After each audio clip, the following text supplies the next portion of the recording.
ಬಂಧುಗಳೇ ನಮಸ್ಕಾರ. ನಾನು ತಿಪ್ಪೇಶು, ಬೆಂಗಳೂರು ನಗರ ಕಾರ್ಮಿಕರ ಘಟಕದ ಉಪಾಧ್ಯಕ್ಷ ಮತ್ತು ನನ್ನ ಜೊತೆ ಬಾಬು ನರೇಂದ್ರ ಬಾಬು, ಬೆಂಗಳೂರು ನಗರ ಕಾರ್ಮಿಕರ ಘಟಕದ ಪ್ರಧಾನ ಕಾರ್ಯದರ್ಶಿ, ದಾಸಹಳ್ಳಿ ವಿಧಾನಸಭಾ ಕ್ಷೇತ್ರದ ಅಧ್ಯಕ್ಷರು ಅಶೋಕ್ರವರು ಮತ್ತು ಸುರೇಶ್ರವರು ಕಾರ್ಮಿಕರ ಘಟಕದ ಕಾರ್ಯದರ್ಶಿ, ಮತ್ತು ಇಮ್ರಾನ್ ಅವರು ಬೆಂಗಳೂರು ಕಾರ್ಮಿಕರ ಘಟಕದ ಅಧ್ಯಕ್ಷರು, ಮತ್ತು ಅಜ್ಮತ್ ಕಾರ್ಯದರ್ಶಿ, ನಾಗರಾಜ್ ಅವರು ಮತ್ತು ತಫ್ರೀದಿ ಅವರು ಕಾರ್ಯದರ್ಶಿ, ಇಂದು ರವೀಂದ್ರ ಅವರು. ವಿಷಯ ಏನಪ್ಪ ಅಂದರೆ, ಈಗ ಗಾಡಿಗಳನ್ನ ಹಿಡಿಯೋಕ್ಕೆ ಸ್ಟಾರ್ಟ್ ಮಾಡಿದ್ದಾರೆ ಎಲ್ಲ ಕಡೆ. ಇಡೀ ಬೆಂಗಳೂರು ಎಲ್ಲ ಕಡೆ ಗಾಡಿ ಹಿಡಿಯೋಕ್ಕೆ ಸ್ಟಾರ್ಟ್ ಮಾಡಿದ್ದಾರೆ. ಗಾಡಿ ಸ್ಟಾರ್ಟ್ ಮಾಡೋಕ್ಕೆ ನಿಂತ ಮೇಲೆ ಇವರ ಹೆಚ್ಚು ಹಣ ವಸೂಲಿ ಮತ್ತು ಸುಲಿಗೆ ಅತಿ ಹೆಚ್ಚು ಜಾಸ್ತಿ ಆಗಿರೋದ್ರಿಂದ ನಾವು ಈ ಲೈವ್ನ ಮಾಡ್ತಾಯಿದ್ದೀವಿ. ಯಾವ ಥರ ಇವರು ಸುಲಿಗೆ ಮಾಡ್ತಾವ್ರೆ ಅಂದರೆ, ಇಲ್ಲ ರಿಲೇಷನ್ನವ್ರದ್ದು ಯಾವ್ದೋ ಒಂದು ನಂಬರ್ ಕೊಡೋದು, ಇದಕ್ಕೆ ಫೋನ್ಪೇ ಮಾಡು, ಇಲ್ಲ ಯಾವುದೋ ಒಂದು ಟೀ ಅಂಗಡಿಗೆ ಹೋಗಿ ಅಲ್ಲಿ ಹೋಗಿ ಪೇ ಮಾಡಿಬಿಡು ಅನ್ನೋದು, ಫ್ರೆಂಡ್ಗಳ್ದು ನಂಬರ್ ಕೊಡೋದು, ಈ ಥರ ಯಾವ್ಯಾವುದೋ ಫೇಕ್ ಅಕೌಂಟ್ಗಳನ್ನೆಲ್ಲ ಕೊಟ್ಟು ಆ ಅಕೌಂಟ್ಗಳಿಗೆ ಟ್ರಾಫಿಕ್ ಇಲಾಖೆಯಲ್ಲಿ ಅತಿ ಹೆಚ್ಚು ಫೇಕ್ ಅಕೌಂಟ್ಗಳಿಗೆ ಪೇಮೆಂಟ್ ಮಾಡಿಸ್ಕೊಳ್ಳೋವಂಥದ್ದು ಅತಿ ಹೆಚ್ಚು ಆಗಿದೆ ಈ ಇಲಾಖೆಯಲ್ಲಿ. ಈಗ ನೇರವಾಗಿ ಹಣ ತೊಗೊಂಡ್ರೆ ನಾವು ತಗಲಾಕೋಬೋದು ಅಂತೇಳಿ ಈ ಅಡ್ಡ ಮಾರ್ಗವನ್ನು ಹಿಡಿದಿದ್ದಾರೆ. ನಾವು ಆಲ್ಮೋಸ್ಟು ಆರ್ ಟಿ ನಗರದಲ್ಲಿ ನಾನೇ ಒಂದು ಖುದ್ದಾಗಿ ಈ ಕೇಸನ್ನ ಹಿಡಿದಿದ್ದೆ. ಆದ್ರೂ ಸಹ ಅವ್ರಿಗೆ ಯಾವುದೇ ಪನಿಷ್ಮೆಂಟ್ ಆಗಿರಲಿಲ್ಲ. ಅಂದರೆ ಇಲಾಖೆಯಲ್ಲಿ ಎಷ್ಟು ದೊಡ್ಡ ಭ್ರಷ್ಟೇ ತುಂಬಿರೋದ್ರಿಂದ ಈ ಶಿಕ್ಷೆಗಳು ಕಮ್ಮಿ ಆಗ್ತಾಯಿದ್ವಿ. ಆದ್ದರಿಂದ ನಾನು ಹೇಳೋದೊಂದು, ನ್ಯಾಯಮೂರ್ತಿಗಳಾದಂಥ ಲೋಕಾಯುಕ್ತ ವೀರಪ್ಪ ಸರ್ಗೆ ದಯಮಾಡಿ ಕೇಳ್ಕೊಳ್ಳೋದೊಂದೇ, ಈ ಬ್ರೋಕರ್ಗರ ಹಾವಳಿ ಸರ್ಕಾರಿ ಕಚೇರಿ ಮತ್ತು ಸ್ಟೇಷನ್ಗಳಲ್ಲಿ ಒಂದು ಕೇಸ್ಗೆ 50,000 ಫಿಕ್ಸ್ ಮಾಡೋ ಅಂಥ ಬ್ರೋಕರ್ಗಳ ಹಾವಳಿ ಪೊಲೀಸ್ ಠಾಣೆ ಮತ್ತು ಸರ್ಕಾರಿ ಇಲಾಖೆಗಳಲ್ಲಿ ಮತ್ತು ಫೇಕ್ ಅಕೌಂಟ್ಗಳು ಇದು ಹೆಚ್ಚಾಗಿರೋ ಕಾರಣ ನೀವು ದಯಮಾಡಿ ಮುಫ್ತಿಯಲ್ಲಿ ಬಂದು ಇಂಥವ್ರನ್ನೆಲ್ಲ ಹಿಡಿದು ಸೂಕ್ತ ಇವರಿಗೆ ಶಿಕ್ಷೆಯನ್ನು ನೀಡಬೇಕು. ನಾನು ಲೋಕಾಯುಕ್ತರಿಗೆ ಮನವಿ ಮಾಡ್ಕೊತಾ ಇದ್ದೀನಿ. ಬಟ್ ಇದು ನಿನ್ನೆ ನಡೆದಿರೋ ಅಂಥ ಘಟನೆ, 30ನೇ ತಾರೀಕು ನಡೆದಿರೋಂಥ ಘಟನೆ. ಈ ಪೀಣ್ಯ ಪೊಲೀಸ್ ಠಾಣೆಯಿಂದ TVS ಕ್ರಾಸ್ ಕಡೆ ಹೋಗೋ ಕಡೆ ಒಬ್ಬ ವ್ಯಕ್ತಿ ಬೀದಿ ಬದಿ ವ್ಯಾಪಾರ ಮಾಡ್ತಾ ಇರ್ತಾನೆ. ಆ ವ್ಯಕ್ತಿ ಹತ್ರ ಹೋಗಿ ಖುದ್ದು ASI ಪೀಣ್ಯ ಪೊಲೀಸ್ ಸಂಚಾರಿ ಪೊಲೀಸ್ ಠಾಣೆಯ ASI ಖುದ್ದು ಹೋಗಿ ಆ ಜಾಗ ಸುಮಾರು ಸಮಯ 5 ಗಂಟೆಗೆ ಅವರೇ ಖುದ್ದು ಹೋಗಿ, ನೀನು 500 ರೂಪಾಯಿನ ನಾನು ಬೇರೆಯವರ ಫೋನ್ ನಂಬರ್ ಕೊಡ್ತೀನಿ, ಆ ಫೋನ್ಗೆ 500 ರೂಪಾಯಿನ ನೀನು ಹಾಕಬೇಕು ಅಂತ ಹೇಳಿ ಖುದ್ದು ಅವರೇ ಹೋಗಿ ಕೊಟ್ಟು, ಅವರಿಗೆ ನೀನೇನಾದರೂ ಮಂತ್ಲಿ 500 ರೂಪಾಯಿ ಕೊಟ್ಟಿಲ್ಲ ಅಂದರೆ ನಿನ್ನ ಅಂಗಡಿನ ಇಲ್ಲಿ ಈ ಜಾಗದಲ್ಲಿ ನಾವು ಹಾಕಕ್ಕೆ ಬಿಡಲ್ಲ, ಎತ್ತಿಸ್ತೀವಿ ಅಂತೇಳಿ ಧಮಕಿ ಹಾಕಿ ಬಂದಿರ್ತಾರೆ. ಆಮೇಲೆ ಅವನು 9:35ಕ್ಕೆ ಸಾಯಂಕಾಲ 500 ರೂಪಾಯಿನ ಅವ್ರು ಕೊಟ್ಟಿದ್ದಂಥ ನಂಬರ್ಗೆ ಫೋನ್ಪೇ ಮಾಡಿರ್ತಾನೆ. ಫೋನ್ಪೇ ಮಾಡಿ ಬಂದಿರ್ತಾನೆ. ಅದಕ್ಕೆ ಆ ಹುಡುಗ ಒಂದು ಡೈರೆಕ್ಟ್ ಕಂಪ್ಲೇಂಟ್ ಮಾಡೋಕ್ಕಾಗ್ತಲೇ ನಮ್ಮ ಅಧ್ಯಕ್ಷರಾದ ಅಶೋಕ್ರವರಿಗೆ ಅವರು ವಿಷಯವನ್ನು ತಿಳಿಸಿರ್ತಾರೆ. ಅದಕ್ಕೆ ಸಂಬಂಧಪಟ್ಟ ನಾವು ಕಂಪ್ಲೇಂಟು ಬರೆದಿದ್ದೀವಿ. ಮತ್ತು ಅದಕ್ಕೆ ಸಂಬಂಧಪಟ್ಟ ಫೋನ್ಪೇ ಹಾಕ್ಸ್ಕೊಂಡ್ರು ಅಂತ ಪ್ರತಿ ತಿಂಗಳು 500 ಕೊಡಬೇಕಂತೆ. ಏನು ಇವ್ರ ಅಪ್ಪ ಇವ್ರ ಮನೆಯವರು ಸಂಪಾದನೆ ಮಾಡಿ ಎಲ್ಲ ಫುಟ್ಪಾತ್ ಕಟ್ಟಿಸಿ ಬಿಟ್ಟವರಲ್ಲ, ಅದಕ್ಕೆ ಬಾಡಿಗೆ ಕೊಡಬೇಕು ಇವ್ರಿಗೆ. ಏಕೆಂದರೆ ಸಾರ್ವಜನಿಕರ ಆಸ್ತಿ ತಾನು ಸಂಬಳಕ್ಕಾಗಿ ಕರ್ತವ್ಯ ನಿರ್ವಹಿಸುವಂಥ ಪೊಲೀಸ್ ಅಧಿಕಾರಿ ಪ್ರತಿ ತಿಂಗಳು 500 ರೂಪಾಯಿ ಏನಕ್ಕೆ ಕೊಡಬೇಕು? ಇವ್ರದ್ದು ಪ್ರಾಪರ್ಟಿ, ಸಾರ್ವಜನಿಕರ ಪ್ರಾಪರ್ಟಿ ಕೊಡಿ. ಫುಟ್ಪಾತ್ ಎಲ್ಲ ಕ್ಲಿಯರ್ ಮಾಡಿಸಿ. ನಿಮಗೆ ತಾಕತ್ತಿದ್ರೆ ಎಂಪ್ಲಾಯ್ಮೆಂಟ್ ಕೊಡಿ. ಫುಟ್ಪಾತಲ್ಲಿ ಕೆಲಸ ಮಾಡೋ ಅಂಥವ್ರನ್ನ ಎಲ್ಲರನ್ನೂ ಕರೆದು ಎಂಪ್ಲಾಯ್ಮೆಂಟ್ ಕೊಟ್ಬಿಟ್ಟು ಎತ್ಸ್ಬಿಡಿ. ನಿಮ್ಮ ಕೈಲಿ ಯೋಗ್ಯತೆಗೆ ಉದ್ಯೋಗ ಸೃಷ್ಟಿ ಮಾಡೋಕ್ಕಾಗ್ತಾ ಇಲ್ಲ, ಫುಟ್ಪಾತಲ್ಲಿರೋರಿಗೆ ತೊಂದರೆ ಕೊಡ್ತೀರಾ. ಯಾವುದೋ ಒಂದು ಎಂಪ್ಲಾಯ್ಮೆಂಟ್ ಹುಡ್ಕೊಂಡು ಅವನು ಉದ್ಯೋಗನ ಮಾಡಿಕೊಂಡು ಅವನ ಸಂಸಾರನ ನಡೆಸ್ಕೊಂಡು ಹೋಗ್ತವನೆ, ಅಂಥವನ ಹತ್ರ ಹೋಗ್ಬಿಟ್ಟು ಪಾಪ ದಿನಕ್ಕೆ 500-300 ದುಡಿತಾನೆ, ಎಲ್ಲ ಕಳೆದು ಅವನ ಹತ್ರ ಹೋಗಿ 500 ರೂಪಾಯಿ ಲಂಚ ಕೇಳ್ತೀರಾ ಅಂದರೆ ನಿಮಗೆ ಮಾನ ಮರ್ಯಾದೆ ಏನಾನ ಆಯ್ತಾ? ಇಂಥ ಕಳ್ಳರನ್ನ ಪೊಲೀಸ್ ಇಲಾಖೆಯಲ್ಲಿ ಪೊಲೀಸ್ ಕೆಲವರು, ಎಲ್ಲರೂ ಅಲ್ಲ, ಒಳ್ಳೆ ಪ್ರಾಮಾಣಿಕ ಅಧಿಕಾರಿಗಳಿದ್ದಾರೆ. ಅಂಥವ್ರಿಗೆ ಪ್ರಾಮಾಣಿಕ ಅಧಿಕಾರಿಗಳಿಗೆ ಕೆಟ್ಟ ಹೆಸರು ತರುವಂಥ ಇಂಥ ಕಳ್ಳ ಅಧಿಕಾರಿಗಳನ್ನು ಸೂಕ್ತ ತನಿಖೆ ಮಾಡಿ ಇವರಿಗೆ ವಿರುದ್ಧ ಕ್ರಮ ತೆಗೆದುಕೊಳ್ಬೇಕು ಅಂತೇಳಿ ಕರ್ನಾಟಕ ರಾಷ್ಟ್ರ ಸಮಿತಿ ಪಕ್ಷ ಆಗ್ರಹಿಸ್ತದೆ. ಇದೇ ಅಲ್ಲ, ಮೊನ್ನೆ ಒಂದು ಬೈಕಿಂದು ಎಲೆಕ್ಟ್ರಿಕ್ ಬೈಕಿಂದು ಸಮೇತ ಅದು ಕೇಸು ಎಷ್ಟು 20,000 ತಗೊಂಡು ತೆಗೆದಾಕೊಂಡಾಗ ಆ ಹುಡುಗನ್ನ ಹೋಗಿ ಹೆಂಗೋ ಮೀಟ್ ಮಾಡಿ ಇಡೀ ಬೆಂಗಳೂರು ಸುತ್ತವ್ರೆ ಆಟೋದಲ್ಲಿ. ಅವ್ನು ಯಾರೋ ಒಬ್ಬ ಅಯೋಗ್ಯ ಕುರುಬಳ್ಳಿಯಿಂದ ಆಟೋ ತೊಗೊಂಬಂದು ಆ ಆಟೋದಲ್ಲಿ ಕೂರಿಸ್ಕೊಂಡು ಅವನ್ನ ಇಡೀ ಬೆಂಗಳೂರು ಸುತ್ತಿಸಿ ಅವನ್ನ ಕೈಕಾಲು ಹಿಡಿದು ಅದನ್ನು ಕೇಸನ್ನ ರಾಜಿ ಮಾಡ್ಕೊಂಡಿದ್ದಾರೆ ಕೋರ್ಟಲ್ಲಿ. ಈ ಥರ ಮಾಡ್ತಾರೆ. ದಯವಿಟ್ಟು ಇದು ವರ್ಸ್ಟ್ ಡಿಪಾರ್ಟ್ಮೆಂಟ್ ಆಗ್ತಾಯಿದೆ. ಈ ಸಾರ್ವಜನಿಕರನ್ನ ಸುಲಿಗೆ ಮಾಡೋ ಅಂಥ ಡಿಪಾರ್ಟ್ಮೆಂಟ್ ಆಗ್ತಾಯಿದೆ. ಇಲ್ಲಿ ಈ ಸಣ್ಣ ಪುಟ್ಟವ್ರು ಯಾರೂ ಮಾಡೋಕ್ಕಾಗಲ್ಲ. ಕೆಳಗಳಿಂದ ಮೇಲಿನವರೆಗೂ ಹೋಗ್ತಾ ಇದ್ರೇ ಇದು ಇಷ್ಟೊಂದು ಧೈರ್ಯ ಬರೋದು ಇವ್ರಿಗೆಲ್ಲ. ದಯವಿಟ್ಟು ಇಷ್ಟು ನಾನು ಈ ಕಂಪ್ಲೇಂಟ್ನ ಅವ್ರಿಗೆ ಕೊಡೋಕ್ಕೆ ಹೋಗ್ತಾ ಇದ್ದೀನಿ. ದಯವಿಟ್ಟು ಪೊಲೀಸ್ ಇಲಾಖೆ ಮತ್ತು ಯಾವುದೇ ಆಗಲಿ ಎಲ್ಲರೂ ಅಲ್ಲ, ಒಳ್ಳೆಯ ಅಧಿಕಾರಿಗಳಿದ್ದಾರೆ, ಅವ್ರಿಗೆ ಉತ್ತೇಜನ ಕೊಡಿ, ಒಳ್ಳೆಯ ಸಂಬಳವನ್ನು ಕೊಡಿ. ಪ್ರಾಮಾಣಿಕ ಅಧಿಕಾರಿಗಳಿಗೆ ಒಳ್ಳೆಯ ಅಧಿಕಾರವನ್ನು ಕೊಡಿ. ಇಂಥ ಭ್ರಷ್ಟರನ್ನು ವಜಾ ಮಾಡಿ. ಪಾಪ ಎಂಪ್ಲಾಯ್ಮೆಂಟ್ ಇಲ್ಲದಿರೋ ಬೇಜಾನ್ ಎಜುಕೇಟೆಡ್ ಜನಗಳು ಇದ್ದಾರೆ, ಅವ್ರಿಗೆ ಎಂಪ್ಲಾಯ್ಮೆಂಟ್ ಕೊಡಿ ದಯವಿಟ್ಟು. ಆದ್ದರಿಂದ ನಾನು ಹೇಳೋದು ಇಷ್ಟೇ, ನಿಮ್ಮ ಇಲಾಖೆ ನಮ್ಮ ಹತ್ರ ಅನೇಕ ಭ್ರಷ್ಟಾಚಾರಗಳು, ಪೊಲೀಸ್ ಇಲಾಖೆಯಲ್ಲಿ ಆಗಲಿ ಕಂದಾಯ ಇಲಾಖೆಯಲ್ಲಾಗಲಿ ಅನೇಕ ಭ್ರಷ್ಟಾಚಾರ ಮಾಡಿರೋ ಅಂಥ ವಿಡಿಯೋಗಳು ಆಗಲಿ, ನಮ್ಮ ಹತ್ರ ಟೂರ್ಗಳಾಗಲಿ ಅನೇಕ ಇದೆ. ಇದು ಯಾವುದೇ ತನಿಖೆಯನ್ನು ಮಾಡ್ತಾನೆ ಯಾರಾದರೂ ಅಕಸ್ಮಾತ್ ಕಂಪ್ಲೇಂಟ್ ಆದರೆ ಹೋಗಿ ಅವ್ರ ಕೈಕಾಲು ಹಿಡಿತಾರೆ, ಹಿಡಿದ್ಬಿಟ್ಟು ಅವನ್ನೇನೋ ರಾಜಿ ಮಾಡಿಕೊಂಡು ಅವನ್ನ ಹೋಗಿ ಅಲ್ಲಿ ಕೈಕಾಲು ಹಿಡಿದ್ಬಿಟ್ಟು ಆಮೇಲೆ ಒಂದು ಲೆಟ್ರ್ ಬರ್ಸ್ಕೊತಾರೆ. ನನಗೆ ಎಜುಕೇಷನ್ ನನಗೆ ಗೊತ್ತಿಲ್ಲ, ನನಗೆ ಗೊತ್ತಾಗಿಲ್ಲ, ಅದರಿಂದ ನಾನು ಬರ್ಬಿಟ್ಟು ಸೈನ್ ಹಾಕಿ ಕೊಟ್ಬಿಟ್ಟೆ ಅಂತ ಹೇಳ್ಬಿಟ್ಟು ಈ ಥರ ಸುಳ್ಳುಗಳನ್ನು ಹೇಳಿಸಿ ಆಮೇಲೆ ಅದನ್ನು ಹಳ್ಳ ಮುಚ್ಚುವಂಥ ಕೆಲಸವನ್ನು ಮಾಡ್ತಾರೆ. ಅದಕ್ಕೆ ನಾನು ಲೋಕಾಯುಕ್ತರ ವೀರಪ್ಪ ಸರ್ಗೆ ಮನವಿ ಮಾಡ್ತಾ ಇರೋದಂದರೆ ದಯವಿಟ್ಟು ಇಲಾಖೆಗಳಲ್ಲಿ ಭ್ರಷ್ಟಾಚಾರ, ಈ ಬ್ರೋಕರ್ಗಳ ಅವಳಿ ಮತ್ತು ಬೇರೆ ಫೇಕ್ ಅಕೌಂಟ್ಗಳಿಗೆ ಲಂಚವನ್ನು ಹಾಕ್ಕೊಳ್ಳೋಂಥ ಇದು ನಡೀತಾ ಇದೆ. ದಯವಿಟ್ಟು ಇಂಥವನ್ನ ಇದು ಮಾಡಬೇಕು. ಇನ್ಸ್ಪೆಕ್ಟರ್ ಇಲ್ಲ ಸರ್, ಅಲ್ಲ ಇನ್ಸ್ಪೆಕ್ಟರ್ ಯಾವಾಗಲೂ ಇನ್ಸ್ಪೆಕ್ಟರ್ ಬಂದಾಗ ಎಲ್ಲೋಗ್ತಾರೆ ಇನ್ಸ್ಪೆಕ್ಟ್ರು?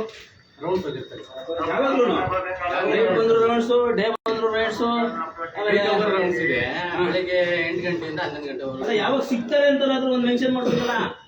ಇಲ್ಲೆಲ್ಲ ನಮ್ಮ ಸಾಹೇಬರು ಇಷ್ಟೊತ್ತಿಗೆ ಸಿಗ್ತಾರೆ, ಇಷ್ಟೊತ್ತವರೆಗೂ ಇರಲ್ಲ, ಅದನ್ನಾದ್ರೂ ಮೆನ್ಷನ್ ಮಾಡ್ಬೇಕಲ್ಲ ನೀವು ನೋಟಿಸ್ ಬೋರ್ಡ್ ಸಾರ್ವಜನಿಕ. ಆಮೇಲೆ ನಾನು ಈ ಲೈವಲ್ಲಿ ಹೇಳ್ತಾ ಇದ್ದೀನಿ, ಏನಾದರೂ ಇವನಿಗೆ ಹೋಗಿ ಧಮ್ಕಿ ಹಾಕಿ ನಾನು ಅಂಗಡಿ ಎತ್ತಿಸ್ತೀನಿ ಅಂತ ಏನಾದರೂ ಧಮ್ಕಿ ಹಾಕಿದ್ರೆ ಇದು ಕಿವಿಗೆ ಬಿದ್ದರೆ ಇದು ಬೇರೆ ಥರ ಹೋಗುತ್ತೆ. ಎಚ್ಚರಿಕೆ ಕೊಡ್ತಾ ಇದ್ದೀನಿ ಇದನ್ನ.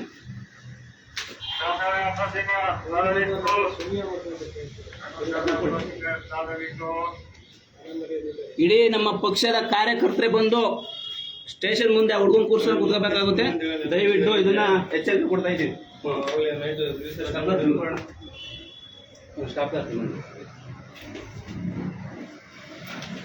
ಇವಾಗ ನಮಗೆ ಇದು ಕಂಪ್ಲೇಂಟ್ ಆಗಬೇಕು. ಯಾರು ಏನು ಅಂತೀರಾ?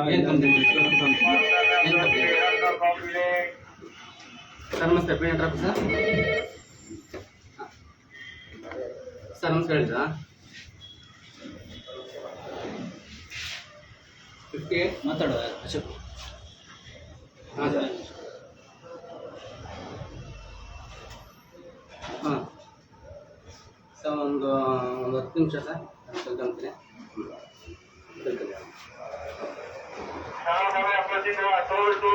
ಸಚಿನ 58/2012 ಡೀಟೇಲ್ಸ್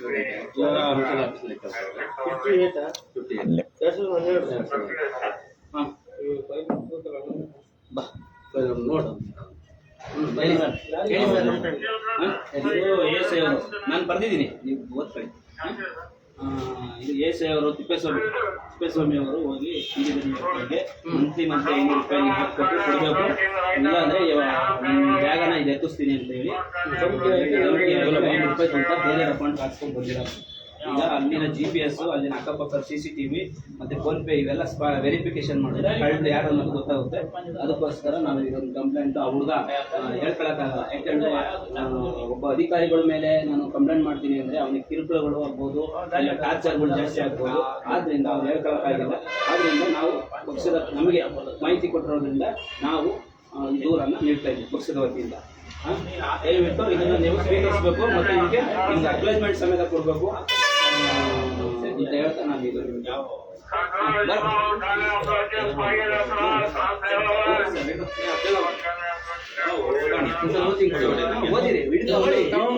ಓದ್ತೀನಿ ಅಲ್ಲ ಇಲ್ಲ ಇಟ್ಕೊಂಬಿಡಿ ಒಂದ್ಸಲ ಓದ್ತೀನಿ ಸರ್ ಆಮೇಲೆ ರಿಸೀವ್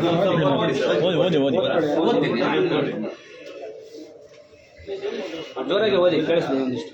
ನಿಮ್ಗೆ ಗೊತ್ತಿದೆಯಲ್ಲ ಅಲ್ಲ ನಾನು ನಿಮಗೆ ಗೊತ್ತಿದೆಯಲ್ಲ ನನಗೆ ಗೊತ್ತಿಲ್ಲ ನಿಮಗೆಲ್ಲ ಗೊತ್ತಿರೋ ವಿಚಾರನೇ ಅಲ್ವಾ ಈಗ ನಾನು ಗೊತ್ತಾಗಲಿಲ್ಲ ಸಾರ್ವಜನಿಕ ಆಯ್ತು ಸರ್ ನಾವು ಓದ್ತೀವಿ ಅಲ್ಲ ನಾವು ಏನೇ ಕೊಳ್ಳಿ ನೀವು ತಗೊಳ್ಳೇಬೇಕು ಸರ್ ನಾನು ಇಲ್ಲ ಅಂತ ಹೇಳಿಲ್ಲ ಅದು ಓದಿ ಖಂಡಿತ ತಗೊಂಡು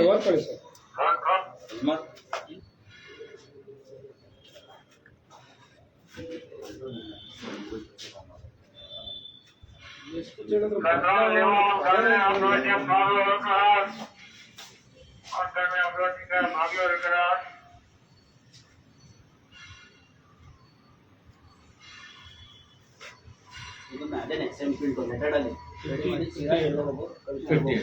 ಸೇಮು ಸೇಮ್ ಪೋಸ್ಟ್ ಮಾಡಿರೋಕ್ಕೆ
ಏನಾಯ್ತು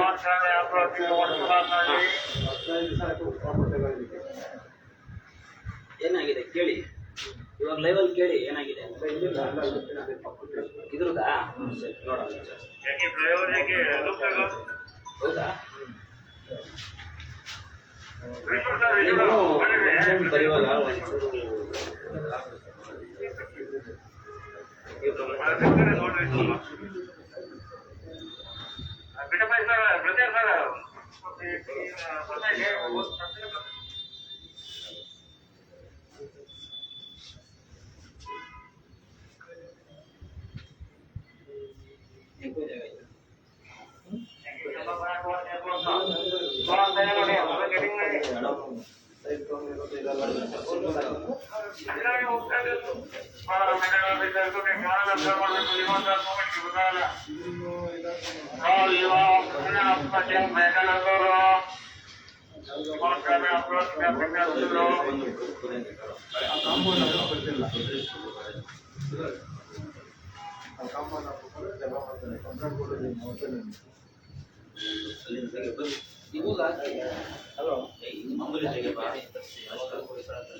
ತಗೊಂಡಿಲ್ಲ ಫೋನ್ ಮಾಡಿ ತಗೊಳ್ಳೋಲ್ಲ ಫೋನ್ ಡೇಲ್ ಮಾಡ್ಕೋ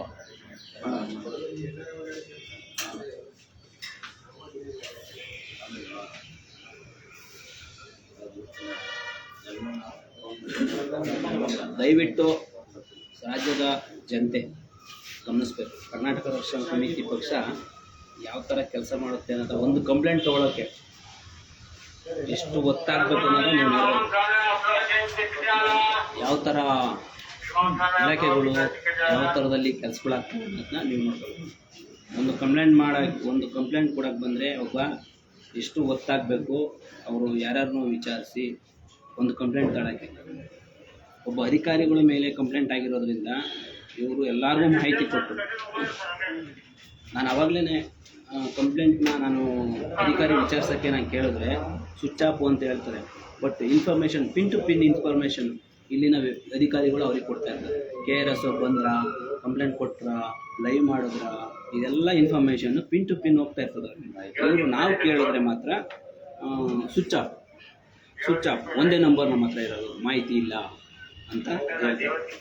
ದಯವಿಟ್ಟು ರಾಜ್ಯದ ಜನತೆ ಅರ್ಥ ಮಾಡ್ಕೊಂಡು ನಾವು ಯಾರನ್ನ ತಂದು ಹಾಸ್ಪಿಟಲ್ ಕೂರಿಸ್ತೀವಿ, ಇಂಥವ್ರನ್ನ ಕಳ್ಳರನ್ನ ಕರ್ಸ್ಕೊಂಬಂದು ಕೂರಿಸಿದ್ರೆ ನಮ್ಗೇನು ಬೆನಿಫಿಟ್ ಸಿಗುತ್ತೆ, ನಮ್ಗೆ ಯಾವ ಕೆಲಸ ಆಗುತ್ತೆ ಅನ್ನೋದನ್ನ ರಾಜ್ಯದ ಜನತೆ ಅರ್ಥ ಮಾಡ್ತಾರೆ. ಒಂದು ಕಂಪ್ಲೇಂಟ್ ತೊಗೊಳಕ್ಕೆ ಇಷ್ಟೊತ್ತು ಮಾಡ್ತಾರೆ ನೋಡಿ. ಇದೊಂದು ಕಂಪ್ಲೇಂಟು ದಯವಿಟ್ಟು ಮಾಡ್ಕೊಡಿ. ಇಲ್ಲ ಲೆಟ್ರ್ ಹೋಗ್ತಾ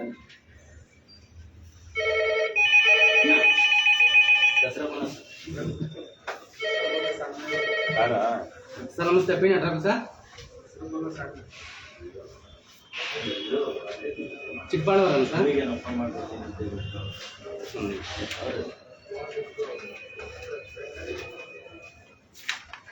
ಎಲ್ಲ ಐತೆ, ಯಾರಾದರೂ ಲೈವ್ ಮಾಡಬಾರ್ದು, ವಿಡಿಯೋ ಮಾಡಬಾರ್ದು, ಎಲ್ಲ ಹೇಳಿ ಸರ್. ಆಮೇಲೆ ಅದಾದಮೇಲೆ ಕೊಟ್ಮೇಲೆ ಹಾಂ ಸರ್.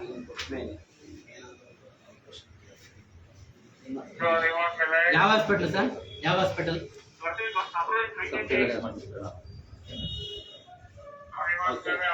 ಅವರು ತಂದೆ ಹೆಸರೇನು ಸರ್? ಕಟ್ ಮಾಡು, ಮುಗಿಸ್ಬಿಡು. ರಮೇಶ್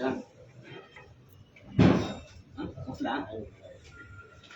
ಎಲ್ಲಿ ಸರ್ ಅದಾಗಿರೋದು ಪ್ಲೇಸ್ ಇನ್ಸಿಡೆಂಟ್? ಹಾಂ, ನಾಗಸಂದ್ರ ಅಂತ ಕೇಳಿದಾರಾ? Okay okay.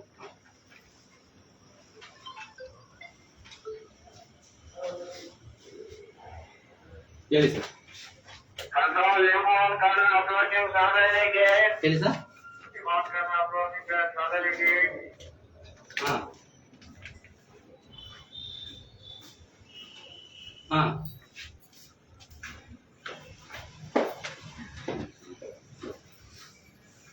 ಅದೇ 6360609980. ಓಕೆ ಸರ್, ಆಯ್ತು ಸರ್. X31148 ಮಂಜುನಾಥ್ ಅಂತ. ಹಾಂ ಸರ್, ಮಾಡಿ ಸರ್. ನಂಬರ್ ಇದು ಇರ್ಬೇಕು ನೋಡಿ ಸರ್ ನಿಮ್ಮ ಹತ್ರ. ಹಾಂ ಕಳಿಸಿ. ನಮಸ್ತೆ ಸರ್.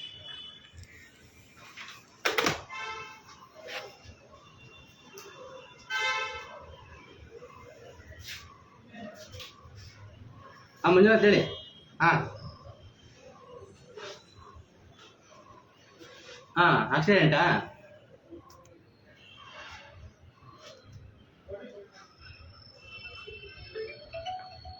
ಪೇಷಂಟ್ ಹೋಗಿದ್ದಾರಾ?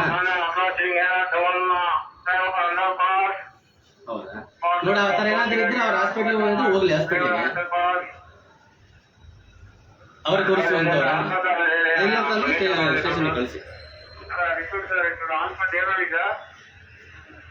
ಓಕೆ ಓಕೆ ಆಯ್ತು.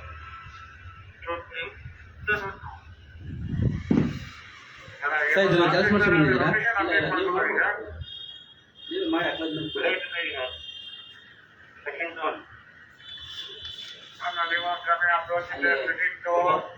ನಾಲ್ಕು ಪುಟಗಳನ್ನು ಒಳಗೊಂಡಿರ್ತಾರೆ ಅಂತ ಸಚಿನಾ